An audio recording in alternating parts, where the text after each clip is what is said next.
Olá, boa tarde a todas e todos, né, que temos alguns homens aqui. Agradecer a presença de cada um hoje, né, aqui com tantos temas concorridos e importantes para a gente aprender, de vocês, né, dedicarem um pouquinho de tempo de um assunto denso, mas espero falar alguma coisa assim, sair um pouco do óbvio e falar um pouco o bastidor aqui. Vou primeiro me apresentar, aqui tem uma turma que já me conhece, que trabalha comigo, já trabalhou. Acho que não funcionou.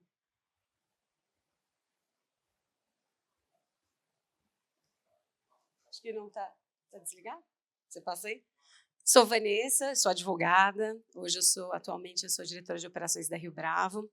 Tenho 2 filhos, um de 7 e um de 2 anos, né? Depois que a gente é mãe, a gente se transforma um pouco, né? A gente aprende novas habilidades, novas funções, até no trabalho, né? De lidar com os filhos crescidos, que a gente também lida.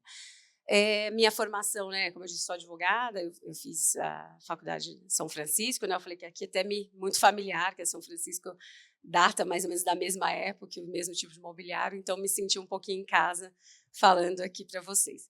Deixa eu ver se está funcionando agora. Então, todo mundo aqui, né, assim, ouve falar, e a gente fala, o que é regime de bens, né, por que isso é importante? E aqui a gente tem de várias idades, né, pessoas passaram de divórcio, viúvas, algumas vão casar, algumas não vão casar, mas é importante entender que o regime de bens ela acaba tendo impacto ao longo da sua vida, né, seja matrimonial, no final do matrimônio, seja por morte ou por divórcio, por opção dos cônjuges. E isso tem muita importância, porque o que a gente vê muito são muitas mulheres ainda hoje, né, que acabam ou abdicando da sua carreira para seguir uma carreira dos maridos, né, o que era mais comum, mas ainda acontece hoje. Algumas mulheres se dedicam para algumas atividades mais pro bono, né, às vezes quando tem os maridos executivos, e isso, não conhecer o regime de casamento pode ter um impacto no eventual divórcio, né? Então, a gente precisa ter isso em mente, né? A importância disso quando você vai contrair um matrimônio, né? Porque não é incomum a gente ver diversos casos de mulheres que abandonaram, seguiram a sua carreira ou fizeram essas atividades não remuneradas e depois tiveram um divórcio muito longo e com bastantes peripécias. E isso, obviamente, tem todo impacto na vida financeira de cada um, né, da forma como você monta o patrimônio. Vou repetir o que o Will falou lá embaixo no Life Planning do Itaú. Se eu ficar aqui falando de regime de bens, a gente vai ficar 2, 3, 4 dias, temos diversos precedentes judiciários. Aqui a gente dá um pouco de pincelada e saber alguns bastidores, algumas coisas que a gente não conversa muito, que a gente pode ter solução, seja com investimentos, seja com algumas blindagens patrimoniais que a gente consegue fazer também independente do regime de bens que a gente escolher para o casamento. Agora. Opa. Está ao contrário. Boa. Então, a gente tem, né, só passando aqui muito rapidamente, a gente tem hoje, né, 5 regimes de casamento.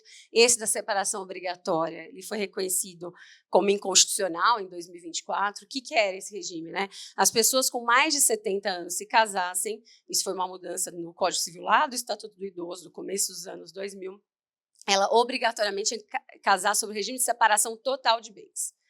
Né? Então, era obrigatório, não tinha opção do pacto antinupcial, era obrigatório. E com a longevidade, muitas mudanças sobre o que é ser idoso, foi muito questionado isso. Em 2024 não existe mais esse regime de casamento, mas quem tinha mais de 70 anos e casou antes de 2024, esse não tinha opção, era uma questão para proteger a herança, tinha um monte de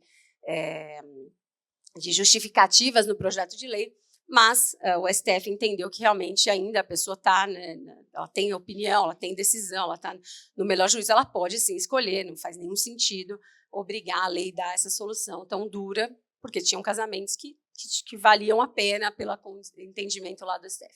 A comunhão parcial de bens é aquela, né, se você não fez nenhuma opção na hora que você vai no cartório casar, ou se você escolheu fazer uma união estável, né, não tem um casamento, a comunhão parcial é a básica, né? Então você não precisa falar o próprio cartório, seja na união estável, seja no casamento, ele vai marcar. As outras, você precisa ter algumas formalidades, fazer um pacto antinupcial, registrar em cartório, ter um advogado assessorando. Hoje já tem vários formatos, até no ChatGPT você pediu um formato de um pacto antinupcial, hoje está mais fácil, eles fazem, basta levar, não precisa de um advogado assinar para cartório. Mas então, a comunhão parcial é tudo que é adquirido durante o casamento é dividido 50% entre os cônjuges, independente do esforço financeiro e patrimonial, né, de cada um.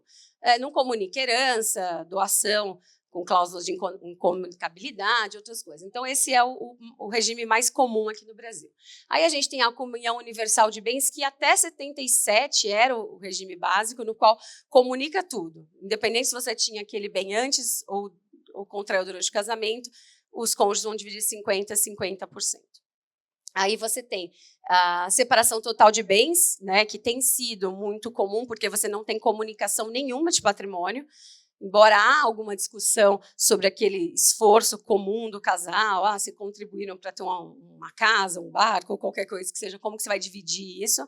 Essa é a discussão nesse tipo de regime, mas pela letra da lei cada um com seus bens, não tem comunicação absolutamente de nenhum patrimônio entre os cônjuges. E esse é um nome inspirado até no direito alemão, que é participação final nos aquestos, no qual, no pacto de casamento, sim, vocês concordam, os cônjuges, quando estão construindo o casamento, concordam que metade do patrimônio, no qual teve esforço conjunto, ou seja, foi deliberado que as duas partes teriam contribuir, né, patrimonialmente, você divide só essa parte que teve esforço comum do casal.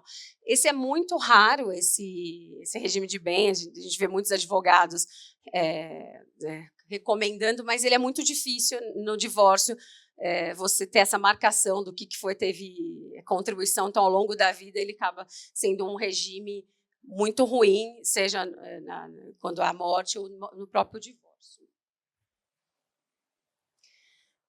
O que a gente, né, a gente acaba não conversando, né? A gente sempre fala, né, em acréscimo patrimonial, mas o regime de bens também pode comunicar dívidas, né? Então, se você está na comunhão parcial e o seu cônjuge tem uma dívida, tem um bloqueio em conta, aquilo automaticamente alcança o outro parceiro, tá? Então, assim, isso é uma coisa muito comum, a gente vê famílias que têm um empresário e a outra pessoa casada com comunhão parcial ter suas contas, seus bens, tudo bloqueado em razão de dívidas trabalhistas, fiscais, ou qualquer outro tipo de dívida ou prática de crime também pode ser acontecer. Então, assim, isso é um ponto sempre de atenção quando a gente, como advogado, conversa com as pessoas e se tem um empreendedor do outro lado, a gente fala ou é separação total ou participação final nos aquestos, em razão de todo o mundo que a gente vive aqui no Brasil, de muitos bloqueios indevidos, seja por esfera trabalhista e tributária, e acaba comunicando todo o dinheiro da família, né? Já teve casos que a gente tem acesso de que bloqueia, não tem dinheiro para pagar a escola, não tem dinheiro para pagar supermercado, cartão de crédito, porque bloqueou toda a família. Então, para vocês entenderem o quanto que o regime é importante para a vida da família e dos riscos que aquela família resolve assumir.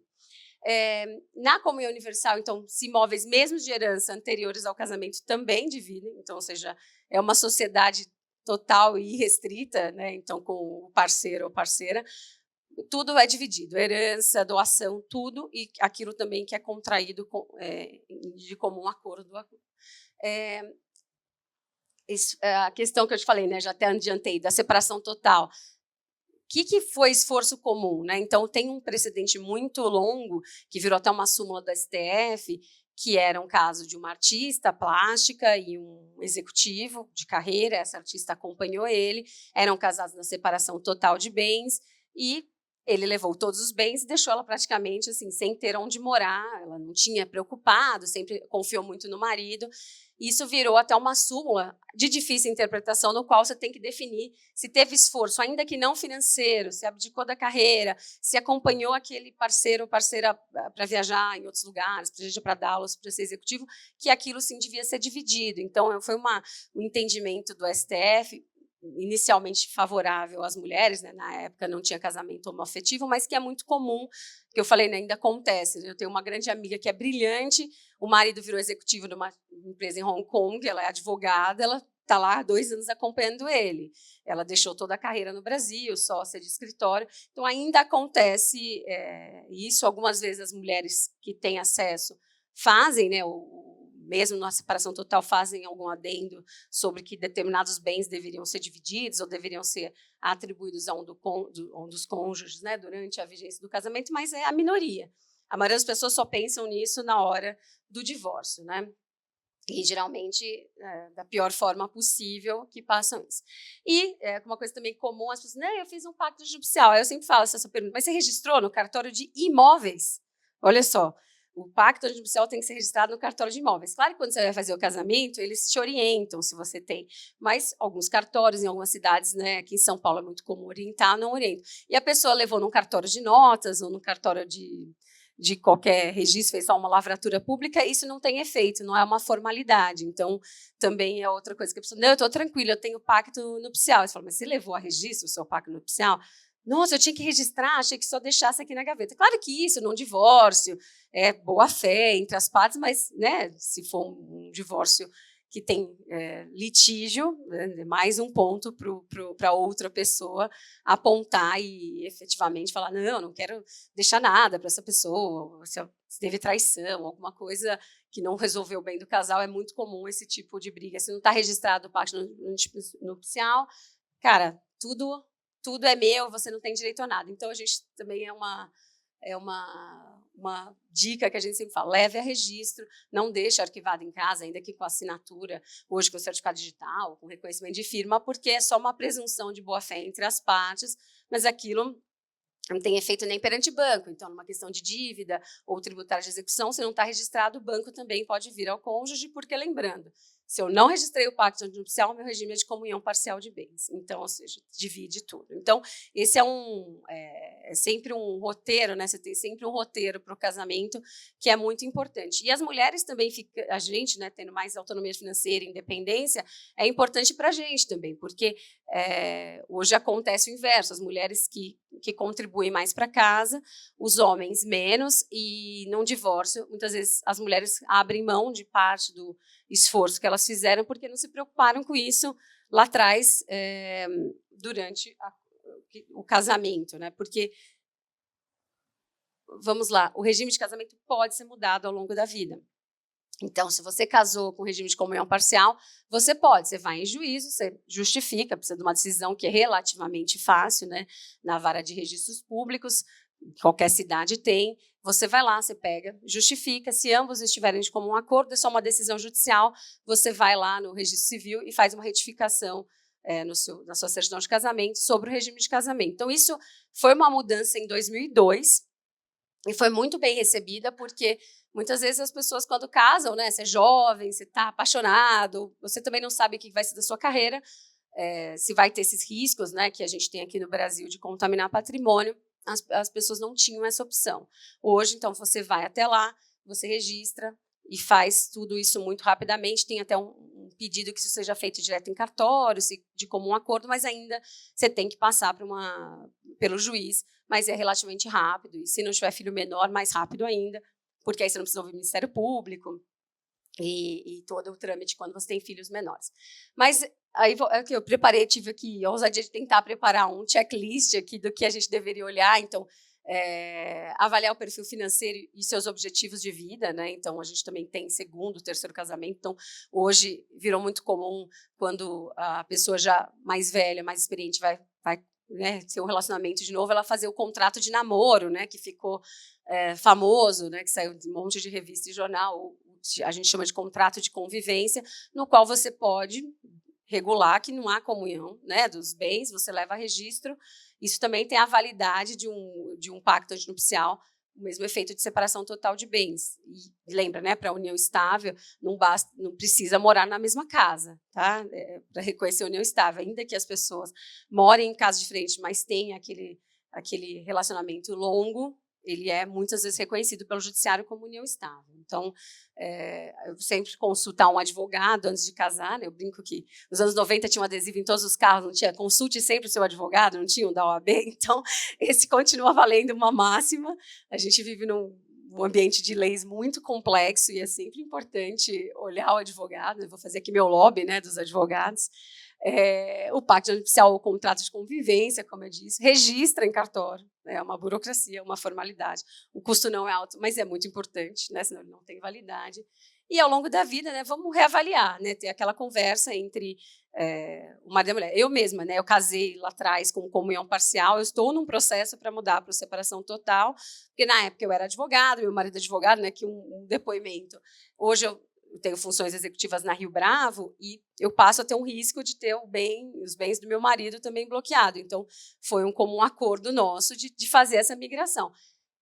É fácil? Não, porque você tem que apurar as tributação, tem TCMD, tem um monte de burocracia, mas a gente achou que o risco valeria mais a pena. Então, a gente está nessa fase agora de ter essa mudança, mas foi uma conversa importante, né? Porque eu tenho 2 filhos, imagina se eu, por um acaso, tenho uma conta bloqueada. O Paulo está aqui, não é incomum, né, Paulo, a gente acordar com contas bloqueadas indevidamente, seja da empresa ou dos diretores. A gente, então, tomou essa atitude prudente para conseguir fazer esse planejamento até familiar, tá? Uma coisa que ninguém fala, a gente ouve muito isso sobre bem de família, né? Que é o imóvel onde a família mora que não pode ser penhorado por qualquer dívida, né? É o principal imóvel, ou se a pessoa tem mais de um imóvel, aquele que ela habita, ou de menor valor entre aqueles. Isso é uma lei muito antiga. Mas, recentemente, teve uma mudança que títulos e valores mobiliários, ou seja, investimentos, eles podem também serem constituídos bem de famílias, ou seja, eles podem ser impenhoráveis. Então, você precisa também nomear, então, geralmente são títulos ou valores imobiliários de longo prazo, né, que se recomenda. Você faz uma lista deles, especifica em qual banco ou corretora está, leva a cartório, isso é impenhorável. E ele tem que ser, no máximo, no valor daquele imóvel.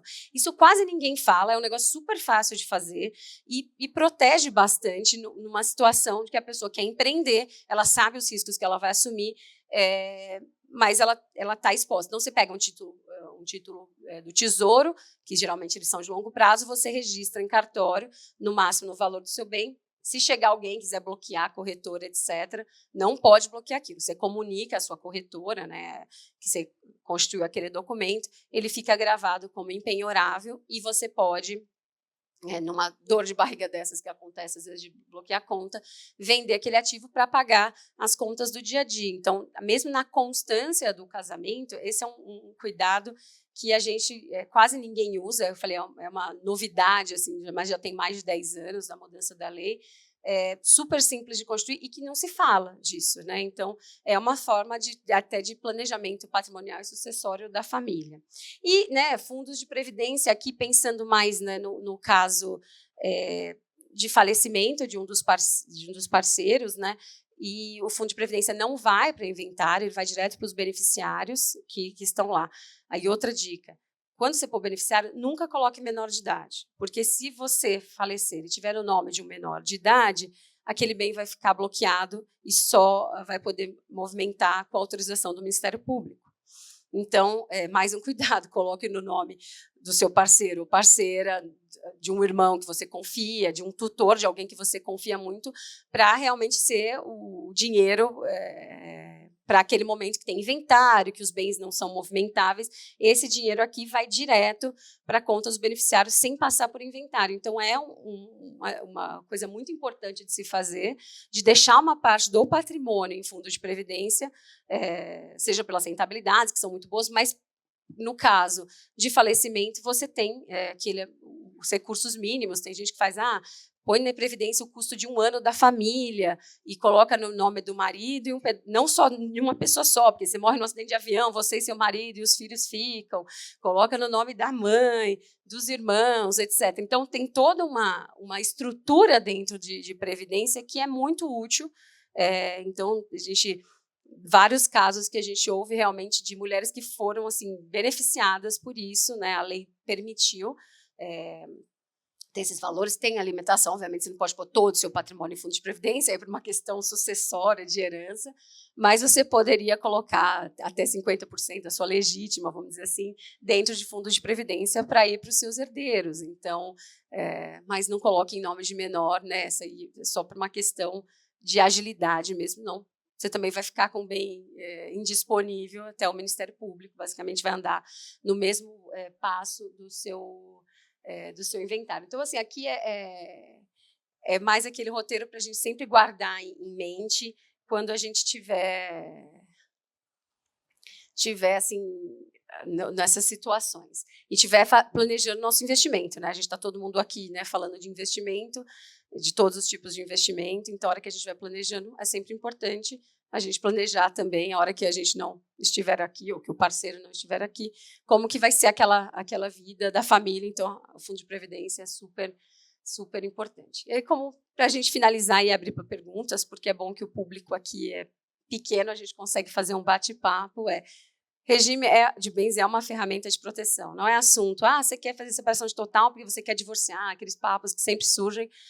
Não, assim, a questão é uma proteção para a mulher, seja a mulher que trabalha, é executiva e contribui para casa, seja para a mulher também que está acompanhando o parceiro ou a parceira em um determinado empreendimento que aquela família entendeu que era importante. Então, é uma proteção. Informação sempre, né?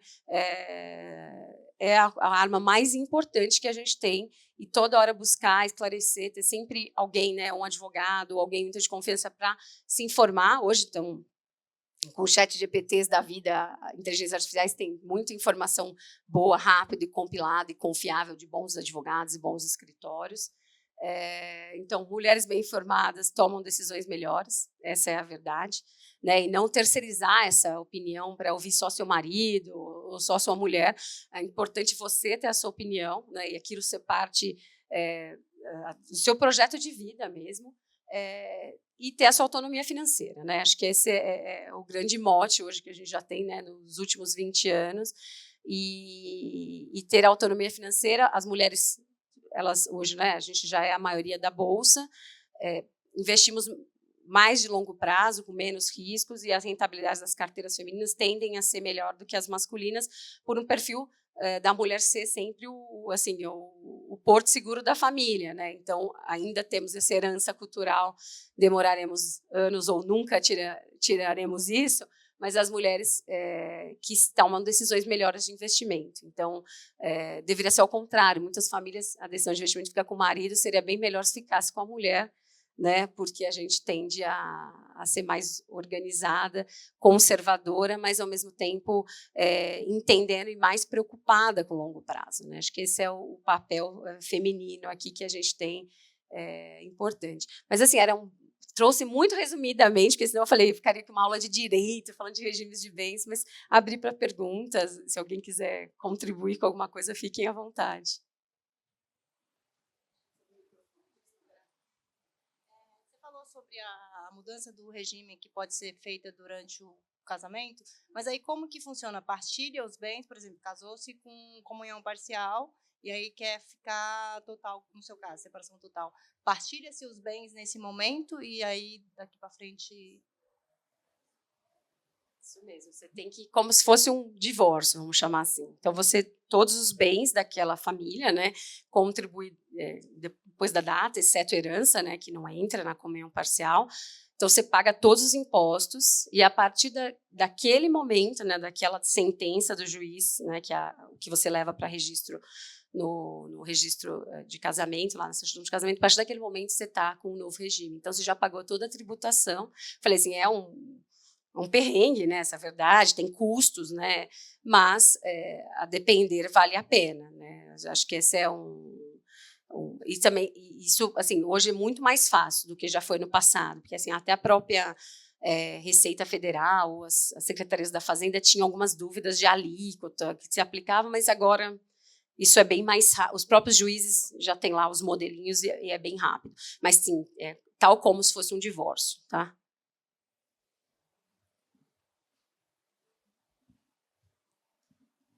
Uma pergunta sobre essa e depois outra, aproveitar o microfone.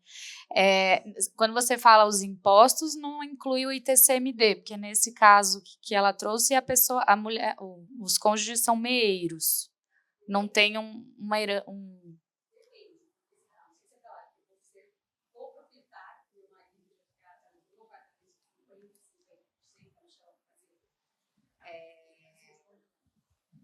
Ou se simplesmente você vai falar, não, a gente tem 3 imóveis, vai ficar tal comigo, tal fulano, e aí você vai ter que pagar sobre 50%, né, do imóvel.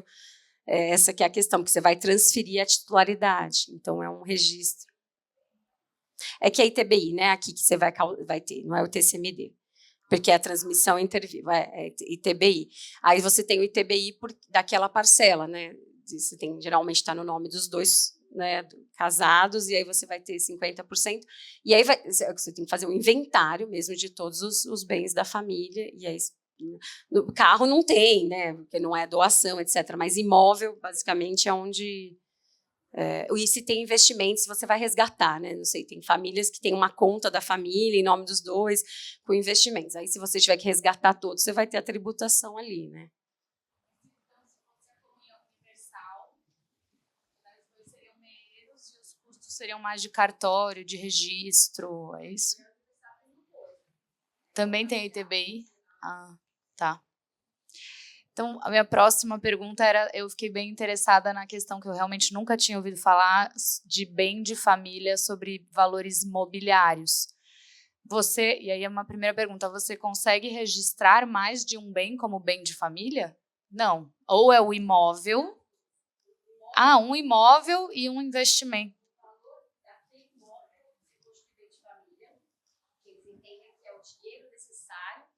Para a subsistência daquela unidade familiar que está protegida pelo bem de família. Isso já está hoje no Código Civil, inclusive, então não é nenhuma lei geral, é uma lei especial, tá? Já entrou no próprio Código Civil. Então, isso realmente se fala muito pouco, todo mundo pensa no bem de família só no imóvel mesmo, né? Mas no valor daquele imóvel, você consegue constituir fazendo uma lista, você leva no cartório de imóveis também, né, tal como o pátio nupcial, e depois se apresenta no seu banco ou na sua corretora. E aí eles vão constituir naqueles títulos ou naquelas ações, seja o investimento que você tem, que ele é empenhorável. Então, se chegar um Bacenjude, que hoje também pega investimentos, né, não pega só conta corrente, se chegar um Bacenjude, aquele bem está bloqueado para novos bloqueios do Bacen, porque ele está com essa empenhorabilidade, né, palavrão, do bem de família. Exatamente, exatamente. Então, isso é uma coisa que a gente não presta muita atenção e é super importante. Assim, eu falei, quem é empreendedor deveria saber essa regra, né? Principalmente as mulheres, né? Que a gente acaba ficando para a gente, né? O perrengue de resolver. Então, não, tá bom. Eu te falo o artigo da lei do final. Eu te mando o artigo, você vai no cartório, você lista seus ativos, em qual instituição financeira está, ou corretora, precisa ter uma instituição custodiante, mas todos os investimentos no Brasil, exceto o cripto, já tem uma instituição custodiante. Aí você lista, você vai no cartório de imóveis, registra na matrícula do imóvel também aquilo lá, a empenhorabilidade, e leva para o seu banco para processar o registro. Eu te dou, depois o artigo da lei tem exatamente o passo a passo. Eu te pego do Código Civil, eu não vou lembrar, acho que é 1.700 alguma coisa, mas depois eu te passo certinho. Se vender imóveis, construiu, praticamente. Ela fez uma pergunta aqui, se vender o imóvel que é o bem de família, você desconstrui os dois, aí você adquire o outro, você tem que registrar novamente, tá? Porque ele está como algo vinculado àquele imóvel. Que é um novo valor, você tem que transferir o registro, né? Aí cai essa empenhorabilidade, você pode construir uma aquisição, uma lista para cá. E quando você faz isso de proteger um valor como bem de família, você continua com o seu imóvel protegido. Não é que você abre mão, você fica com os dois protegidos. Na subsistência daquele imóvel, a família não adianta ela ter uma casa, né? O racional da lei foi o seguinte, a família... a gente já protegeu desde lá, né, faz muito tempo, ter uma casa para a família, né? Então, no caso extremo de dívida, a família, aquele lugar, que é a unidade onde a família tem a principal habitação, está protegido. O que se fez, mas não basta, né? A gente precisa manter aquela casa, tem condomínio, quando é prédio, tem 1000 coisas. Então, falou, tá bom, então agora você pode, no valor daquele imóvel de bem de família, construir investimentos. Entendeu? Então, isso eu conheço alguns casos que já ajudou bastante. Então, é que você construi o novo, né? A hora que você vende, assim, pensa que é como se fosse uma cláusula real, né? Que está vinculada àquele imóvel, né? Isso. Se já tiver, vamos assim, ao longo da vida, se não tem nenhuma execução, tentando, realmente, você pode vender, construir, desconstruir, o seu bem de família é onde a família mora, você não precisa registrar em lugar nenhum o imóvel. Os títulos e valores imobiliários, que é isso que eu falei aqui, esse sim você precisa levar para registro, né? Porque isso não dá para o juiz que determinar, entender que a família determinou para a subsistência dela. Então, geralmente, a gente só pensa no bem de família de imóvel e não esquece. Se a pessoa tem, às vezes, um patrimônio fora do Brasil, que não vai ser penhorado, ok. Mas se a pessoa tem, principalmente, o patrimônio aqui, é uma proteção. Mas nunca vender o bem de família no momento que já tem uma execução em curso, porque aí realmente vai dar ruim. E lembrando, né, o bem de família, ele vale para todas as dívidas. Ele tem uma exceção, quando você é fiador de alguma dívida. Então, assim, quando aquele parente, eu falo, liga, vai ser fiador do meu imóvel. Agora melhorou com o 5º andar da vida, etc., que ficou mais fácil. Mas antigamente você tinha que ter lá, a pessoa tinha que ter um imóvel, no mínimo, né? Tinha uma série de exigências. O bem de família, não, porque eles falam, é uma dívida voluntária em benefício de terceiros que você está assumindo. Então, o bem de família, ele protege todas as suas dívidas que você contraiu, mas se você foi fiador de alguém e aquela pessoa descumpriu, seja um contrato de locação, uma fiança num contrato bancário, aquilo sim pode executar o imóvel da pessoa. Então, assim, não seja fiador, né? Ainda bem que hoje o seguro, cadê a seguradora? O seguro fiança ficou bem mais barato, né? Que antigamente era caríssimo, hoje em dia está muito mais acessível.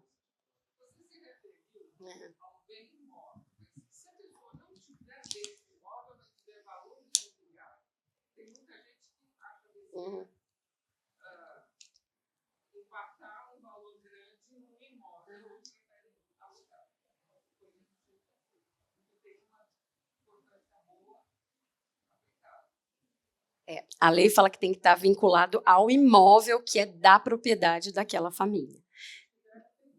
Assim, até uma boa tese, né? Mas assim, não conheço nenhum precedente que já teve sucesso com isso. Mas pode ser uma tese, uma boa tese, de um advogado testar.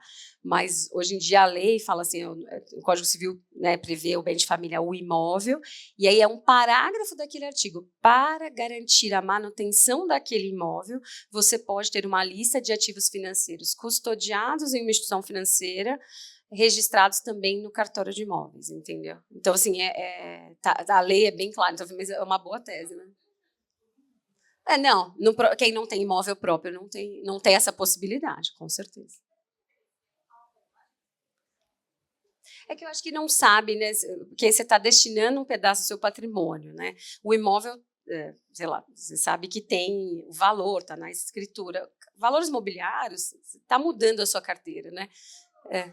O imóvel é automático, o imóvel você não precisa construir em lugar nenhum, é só do valor imobiliário. O imóvel, e ainda fala, se você tem mais de uma propriedade, então quem tem propriedade no interior, na praia, etc., é onde a família reside principalmente, né? Então, imagina que aqui os seus filhos estudam em São Paulo, o seu imóvel principal é São Paulo, esse vai ser seu bem de família.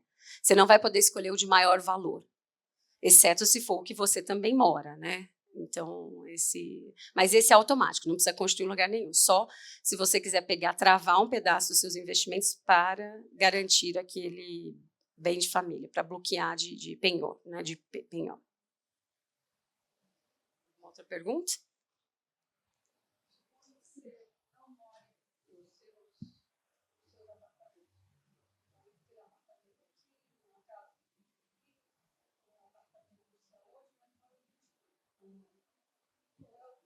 Rio de Janeiro. Aluga? Ele aluga? Precisa saber onde que é o domicílio dele. Todo mundo tem um domicílio, onde você recebe sua correspondência. No seu cartão de crédito você tem que pôr um endereço, vai ser o desse. É que se ele alugar, aí com certeza você vai ter, assim, que a lei fala que você pode determinar um imóvel, se você tem vários, aí tem gente que mora, dou aula em 3 cidades, aí você vai ter, aí não é automático, aí você vai ter que construir sobre determinado imóvel. Então, imagina que você é do Rio, você aluga um apartamento em São Paulo, você vê, aí você vai falar, não, é do Rio, eu estou temporário, mas aí você vai ter que registrar na matrícula, tem que construir aí, que aí não é automático.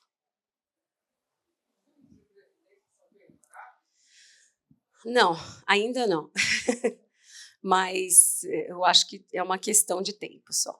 Tá? O Bacen Jude já evoluiu, né? Então pegava só conta corrente, depois poupança, agora todos os tipos de investimento. A gente está vendo já ações e cotas de fundos imobiliários em corretoras, que eu recebo lá na Rio Bravo, né? Um monte de pedido de bloqueio de Bacen Jude. Então acho que deve, se bobear, já deve estar até pegando, e eu que não estou atualizada. Uhum. Então, deve ser isso. Você penhora o rendimento e não o principal. Então, deve tudo por uma continha judicial e você só fica com o principal. Depois eu vou até me atualizar para ver a regulamentação, porque o Banco Central tem vários ativos que ele já pegou, né, nos últimos... O dono. Mas eu penso assim, no comunhão parcial, então se eu tenho, no meu caso, né, vou dar um exemplo, eu tenho investimentos no meu nome, meu marido no dele. Então, meu marido é empreendedor, teve um monte de bloqueio, vai chegar em mim. Não automático, se a conta não for conjunta, não é automático. Mas se tiver um credor, e todos os credores, principalmente bancos, eles têm toda a pesquisa patrimonial, eles vão descobrir facilmente que ele é casado comigo, que meu CPF é tal, e vão pedir uma ordem judicial para bloquear também o do cônjuge, né? Então, na comunhão parcial, isso. Na separação total, isso já não pode. Nem na participação final dos aquestos, né? Que aí os patrimônios são totalmente segregados, você determina apenas aquela parte que comunica, que geralmente é só o imóvel que reside, ou quando faz isso, entendeu? E também na separação total, está no imóvel de um só, então o marido ou a mulher comprou o imóvel. Aquele onde mora, independente de quem é o titular do imóvel, é o bem de família, tá? Para bem de família, a separação, o regime de casamento não faz diferença. Tá. Já sou ela aqui. Uhum.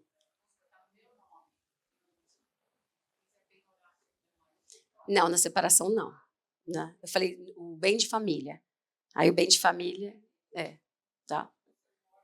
No imóvel do seu marido, aqui, que é seu, não pode, não pega na separação total.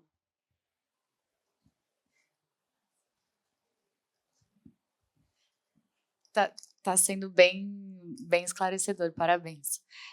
Eu queria que você falasse um pouquinho mais sobre a participação final nos aquestos, porque eu sou empresária e eu tinha entendido que seria uma solução, porque você é separação total durante o matrimônio, mas quase que uma comunhão parcial na separação. Mas você falou brevemente que é complicado, eu já me desiludi aqui. Não é para desiludir, não é para desiludir. Nos aquestos, tá bom. Então, vamos lá. A participação final dos aquestos, o que acontece? Gente, é 50% daquilo que o casal determinou que tem esforço comum para aquisição. A questão que, ao longo da vida do casamento, você não vai ficar, não, esse apartamento a gente tem esforço comum, esse carro a gente tem esforço comum. Você não faz isso. Então, o que acontece? Na hora do divórcio, vira praticamente quase que uma comunhão parcial se você não controlou. Essa é a verdade.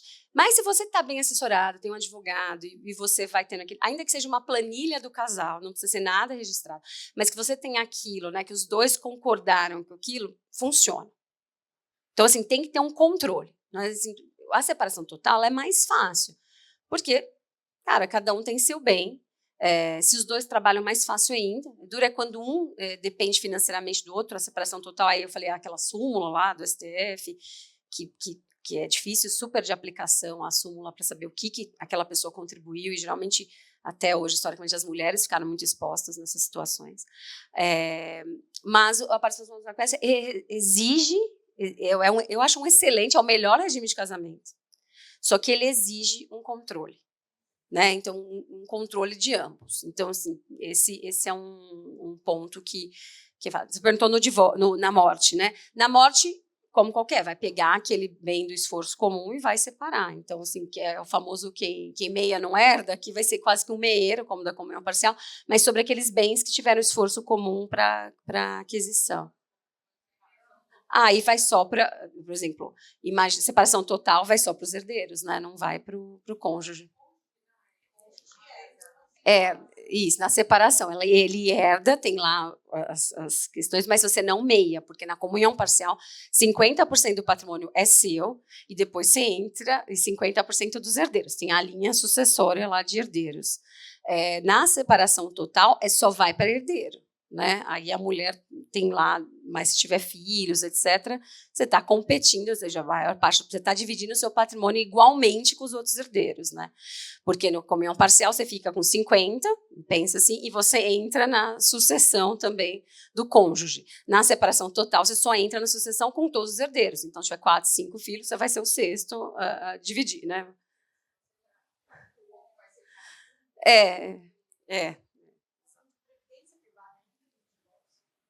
Não, também. Tá? Então, previdência tem uma coisa boa, né, na sucessão, no divórcio. Eu até conheço algumas mulheres lá, desde quando a Rio Bravo tinha uma área de wealth, e a gente recebia muitas mulheres falando, não, então eu quero divorciar, agora eu vou mudar tudo para a previdência. Também não funciona, porque você também, né, não pode ter 100% do patrimônio, porque é igual quando você tem a sucessão, né? Você só pode dispor de 50% do patrimônio, então você tem que fazer quase que como se o divórcio fosse uma morte civil, né? A verdade é essa, daquele relacionamento. Então, também já vi caso que a mulher ou o marido fala, vai tudo para a previdência, vai tudo para o exterior, etc. E depois, se é abusivo, aí você consegue cancelar isso em juízo, né? E aí ter a divisão de bens como o regime dado, né? Porque pensa que ali você definiu que aquilo é daqueles beneficiários, né? A não ser que você pôs o cônjuge, né? O parceiro ou a parceira. E aí eu até falei uma dica, só não coloque menores, aí você confia, deixa um pedacinho, né? Tem planejadores que falam, deixa, sei lá, 10% para o marido, né, na emergência, deixa por mão, deixa, tipo, tem toda uma lógica, mas aí é uma decisão de cada um. Eu mesma, eu tinha no nome dos meus filhos, aí eu falei, cara, que besteira, aí, tipo, conversando com outras mulheres, falei, isso é uma besteira, e aí eu mesma já entrei lá na seguradora e mudei. Porque se o filho é menor de idade, né? Porque se o filho é menor de idade, o patrimônio dele só é movimentado pelo responsável. Mas quando ele entrou isso dentro da morte de um dos cônjuges, só vai movimentar aquilo com autorização do Ministério Público. Porque ainda não está automático a representação do outro pai. Então, meio que entra na sucessão. Não, pode ser. Se for maior de idade, pode ser. Menor, melhor, ou da mãe, do irmão. Tem muita gente que deixa para neto, exatamente. Assim, então, assim, o neto tem que saber assim, aquilo vai ficar ali, é dele, né? Vai abrir no CPF dele, mas a conta tem todo um trâmite para movimentação, né? De ter o representante legal, sendo dentro de uma questão de sucessão. É mais problemático da sucessão do pai e da mãe, tá? Quando é dos avós, exceto se os avós que são os cuidadores, né? Mas quando são os avós que têm os pais vivos, aí tende a ser mais rápido. Mas neto vale, vai. Né? Tem a mãe e o pai que ajudam. Mais algum ponto? Vamos lá.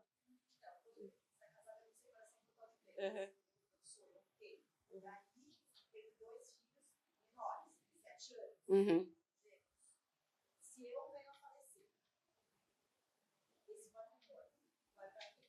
Vai para os seus filhos, mas seu marido, o pai da criança, né, que vai movimentar. Que vai poder movimentar. Não é herdeiro. Não, então, não, ele é, não, aqui acontece. Está no CPF dos filhos. Você pôs, não, estou falando o fundo de previdência não entra na inventário. O fundo de previdência não entra no inventário.